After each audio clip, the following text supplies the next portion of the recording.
नैबे BTC secretariat लांगोनायाव दङ। जों गासिबो नैबे गासिबो सिडली सार्कोलनि सिङाव थानाय मजाबारि गामिनि रायजो राजाफोर। दा बे मजाबारि गामिनि रायजो राजाफ्रा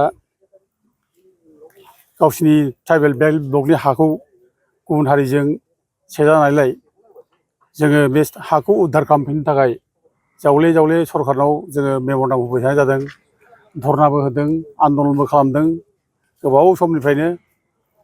दा जों जेरै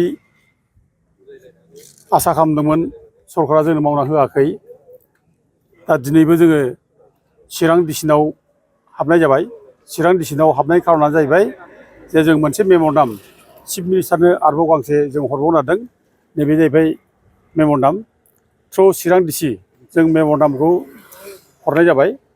ओमफ्राय लोगोसे बिटिसिआव फैनाय खार'ना जाहैबाय जों बिटिसिनि प्रिन्सिपाल सेक्रेटारि, ओमफ्राय CEM, ओमफ्राय लेन्ड रिभिनिउ डिपार्टमेन्टनि EM, दा बिथांमोननोबो जोङो बे चिफ मिनिस्टारनो हरनाय कपिखौ जों गांफा गांफा मिथिहोनो थाखाय जोङो होनो फैनाय जादों। दा दुखुनांथाव बाथ्रा, बेयाव दिनै प्रिन्सिपाल सेक्रेटारिबो गैया, ओमफ्राय CEMबो गैया, ओमफ्राय EMबो गैया लेन्ड रिभिनिउ डिपार्टमेन्टनि। दा थेवबो लेन्ड रिभिनिउ डिपार्टमेन्टनि सासे सेक्रेटारिखौ जों लोगो मोनना फैबाय। दा जों बे लेखाखौ होनाय जाबाय। दा मजाबारि गामिया 1947आवनो 5 डिसेम्बराव ट्राइबेल बेल्ट हिसाबै सिडली ट्राइबेल बेल्ट हिसाबै दाजानाय।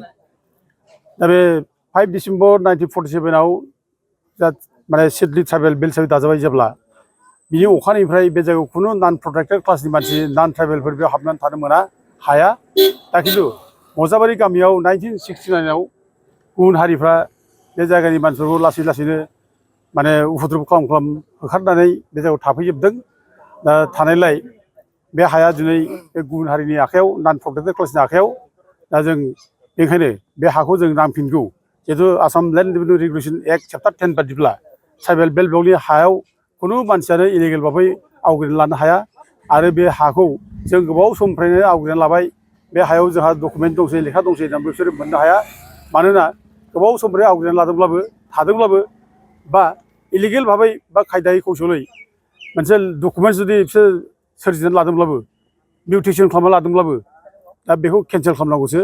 बे Assam land revenue regulation act chapter 10 नि आयेनाव बे दङ रोखा रोखानो।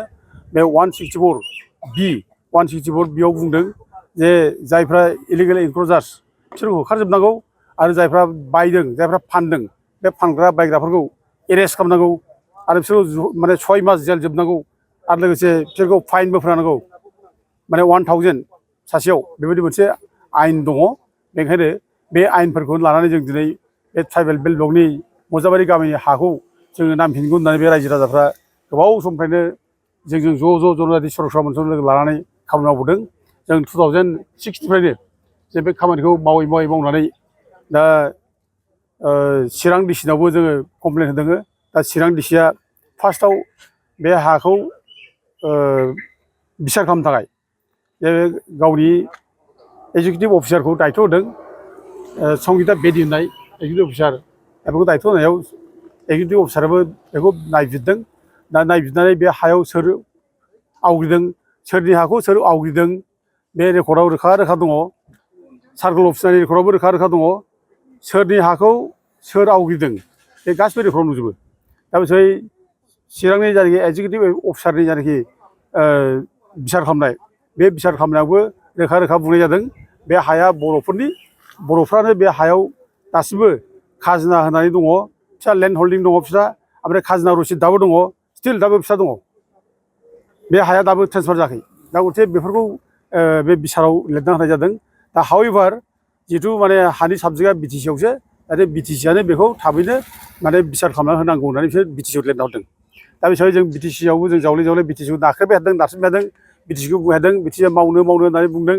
आरो सम सम बिटिसिआ बेखौ होखारनायाव बेसेबां खरस जागोन बेनिबो रिकुवारमेन्ट्सखौ बिहरदों सार्कोल अफिसनाव, जे बेयाव मा मा खरस जानो हागौ, जेनेबा पुलिस माने फर्सआ बेसेबां नांनो हागौ, बे बुलडोजार बेसेबां नांनो हागौ, बा मा जिनिसनि प्रयजन जागोन बिनि बाजेट, बेखौ बिहरनायबो जादों।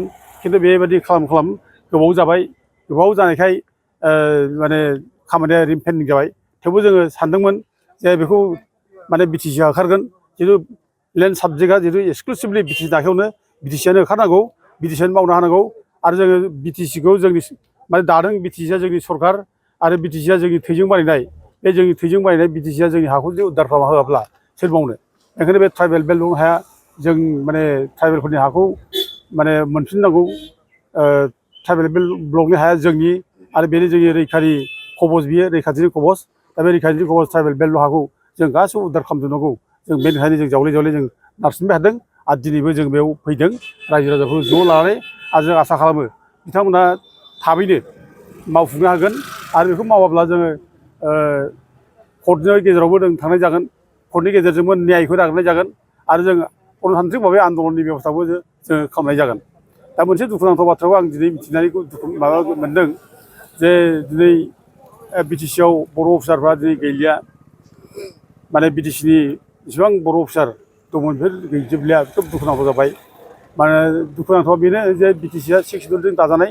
आरो बे 6 सिडुल बिटिसिआव जोंनि ट्राइबेलफ्रा जुदि अफिसार जानो मोनाबा सोर जानो फालाय आरो बे 6 सिडुल बिटिसिआवथ' बर' रावाबो माने अफिसियेल राव बे हिसाबै बर' रावखौ बाहायनांगौब्ला जोङो बे जायगानि अफिसारफ्रा गासिबो बर' जाजोबनांगोन आगोलाव जोंहा बर' अफिसार जोबमोन हाग्रामा महिलारि समाव बर' अफिसारफोर मावोमोन बे हिसाबै जोंहा मावनायाव गोरलै जायोमोन दा जों दिनै बर' अफिसारफोर सासेबो जुदि गैयाब्ला ट्राइबेल अफिसारफोर सासेबो गैयाब्ला जोंनि सेन्टिमेन्टजोंनो सासेबो गोरोबनाय अफिसारानो गैयाब्ला जोंनि ट्राइबेल बेल्ट हाखौ जे सोरबा मावनो हागोन जों बेखौ दाउट जायो जों साननाय फैयो बेखायनो जोङो दुखु मोनदों जे जेसेबां बर' अफिसार दं बेखौ ओंखारनायखौ आरो लोगोसे जों खावलायो जे जोंनि बिटिसिआ बेयो बर' अफिसारफोरनि गेजेरजोंनो जों सालायजानांगौ